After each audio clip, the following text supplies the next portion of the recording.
तो कहानी की शुरुआत होती है एक शहर से जो पूरी तरह जश्न में डूबा हुआ है। हर कोना रोशनी से जगमगा रहा है और हवा में ना एक नई उम्मीद है, एक बेहतर कल की उम्मीद। ये शहर था अयोध्या, उस ऐतिहासिक दिन जब एक वचन से सब कुछ बदलने वाला था। चलिए इस कहानी के उस मोड़ को और गहराई से समझते हैं। अयोध्या का कोना कोना सजा हुआ था, हर गली में मानो संगीत गूंज रहा था। और वजह ये थी कि अगले ही दिन उनके सबसे प्यारे राजकुमार राम राजा बनने वाले थे। ये सिर्फ एक राज्याभिषेक की तैयारी नहीं थी, ये एक नए युग की शुरुआत का वादा था, एक ऐसे राम राज्य का जो धर्म और न्याय की नींव पर खड़ा होने वाला था। लेकिन एक तरफ जहां पूरा शहर उम्मीद के दिए जला रहा था, वहीं दूसरी तरफ राजमहल के ही एक अंधेरे कोने में एक तूफान पनप रहा था। इस जश्न की चकाचौंध से बहुत दूर एक बिल्कुल अलग ही कहानी लिखी जा रही थी। ये जगह थी कोप भवन, मतलब वो कमरा जहां रानियां अपना गुस्सा, अपनी नाराजगी जताने के लिए जाती थीं, और वहां थी रानी केकई। बाहर की शोर शराबे से बिल्कुल उलट यहाँ एक गहरी खामोशी थी, और थे तो बस आंसू। कुछ तो था जो उन्हें अंदर ही अंदर तोड़े जा रहा था। अपनी सबसे प्यारी रानी कैकेयी को इस हालत में देखकर राजा दशरथ का तो दिल ही बैठ गया। वो भागे भागे कोप भवन पहुंचे। उन्होंने कैकेयी से उनकी उदासी की वजह पूछी, पर वो ये नहीं जानते थे कि उनका ये एक सवाल अयोध्या का भविष्य हमेशा हमेशा के लिए बदल कर रख देगा। अब अपनी रानी को इतना दुखी देखकर राजा दशरथ भावनाओं में बह गए और उन्होंने एक वचन दे दिया। कह दिया, तुम्हारी खुशी के लिए मैं कुछ भी कर सकता हूँ, जो चाहो मांग लो। ये एक ऐसा वचन था जिसका बोझ शायद वो जिंदगी भर उठाने वाले थे। हाँ, पर ये कोई ऐसी वैसी मांग नहीं थी। इसके पीछे ना एक पुराना किस्सा था, एक पुराना कर्ज था। बात यह है कि सालों पहले युद्ध के मैदान में कैकेयी ने अपनी जान पर खेलकर राजा दशरथ की जान बचाई थी। उस दिन दशरथ ने खुश होकर उन्हें कोई भी 2 वरदान मांगने का हक दिया था। कैकेयी ने तब तो कुछ नहीं मांगा, लेकिन आज वो अपना वही हक इस्तेमाल करने वाली थी।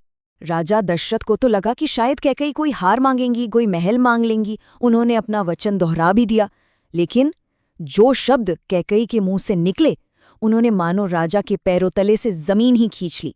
कैकेयी ने अपने 2 वरदान सामने रखे। पहला, राम की जगह मेरा बेटा भरत अयोध्या का राजा बनेगा, और दूसरा, राम को 14 साल के लिए सब कुछ छोड़कर वनवास जाना होगा। ये सिर्फ 2 मांगे नहीं थीं, ये 2 जहरीले तीर थे जो सीधे राजा के दिल में लगे। राजा दशरथ तो बस टूट कर रह गए। सोचिए, एक तरफ राजा का धर्म था जो कहता था कि रघुकुल की रीत है प्राण जाए पर वचन न जाए, और दूसरी तरफ एक बाप का दिल था जो अपने सबसे लाडले बेटे को खुद से दूर कैसे कर दे।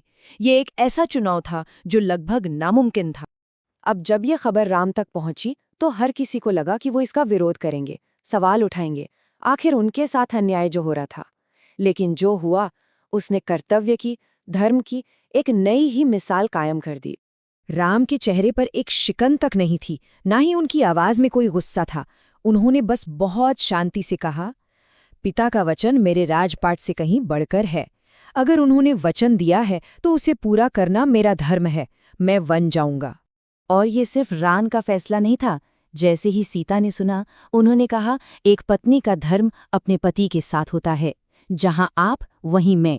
और फिर भाई लक्ष्मण, उन्होंने भी एक पल नहीं सोचा, अपना सारा राजपाट, सारा सुख त्याग कर भाई के साथ वन जाने का फैसला कर लिया। और बस एक ही पल में अयोध्या के 3 सबसे चहेते चेहरे वन की ओर निकल पड़े। सोचिए, जो दिन अयोध्या के इतिहास का सबसे बड़ा जश्न होने वाला था, वो अब सबसे बड़े मातम का दिन बन गया। पूरा शहर, पूरा का पूरा शहर रो रहा था। जहां खुशियां होनी थीं, वहां अब सिर्फ विदाई के आंसू थे। और इस विदाई ने ना हमा में एक बहुत बड़ा सवाल भी छोड़ दिया। ये कहानी हमें एक बहुत गहरे सवाल पर लाकर खड़ा कर देती है। सवाल ये है कि क्या सही हमेशा वही होता है जो वचन निभाने से हो, भले ही उसका नतीजा किसी के साथ घोर अन्याय ही क्यों ना हो? या फिर सही वो है जो न्याय के साथ खड़ा हो, भले ही उसके लिए किसी दिए हुए वचन को तोड़ना ही क्यों ना पड़े? ये एक ऐसा सवाल है जिसका जवाब शायद सदियों से ढूंढा जा रहा है, और आज भी उतना ही जरूरी है।